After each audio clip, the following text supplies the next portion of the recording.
ಮಳೆ ನೀರಿನ ಡೌನ್ಟೇಕ್ ಪೈಪ್ ಕತ್ತರಿಸಿ ಟೀ ಜಾಯಿಂಟ್ ಅಳವಡಿಸಿ. ಟೀ ಜಾಯಿಂಟ್ನಿಂದ ಪೈಪ್ನ ಕೊನೆಯಲ್ಲಿ ಫ್ಲಶ್ ವಾಲ್ವ್ ಅಳವಡಿಸಿ. ಟೀ ಜಾಯಿಂಟ್ನ ಇನ್ನೊಂದು ತುದಿಯನ್ನು ಫಿಲ್ಟರ್ ಇನ್ಲೆಟ್ಗೆ ಜೋಡಿಸಿ. ಫಿಲ್ಟರ್ನ ಸರಿಯಾದ ಲೆವೆಲ್ ಅನ್ನು ಸ್ಪಿರಿಟ್ ಲೆವೆಲ್ ಬಳಸಿ ಖಚಿತಪಡಿಸಿಕೊಳ್ಳಿ.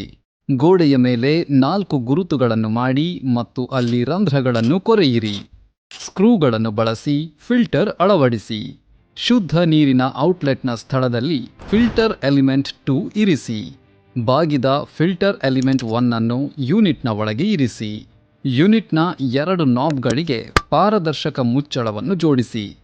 4 ಇಂಚಿನ ವ್ಯಾಸ ಮತ್ತು 6 ಕೆಜಿ ಸಾಮರ್ಥ್ಯದ PVC ಪೈಪ್ ಬಳಸಿ ಫಿಲ್ಟರ್ನ ಶುದ್ಧ ನೀರಿನ ಔಟ್ಲೆಟ್ ಅನ್ನು ಬೋರ್ವೆಲ್ ಕೇಸಿಂಗ್ ಪೈಪ್ ಅಥವಾ ಟ್ಯಾಂಕ್ಗೆ ಜೋಡಿಸಿ.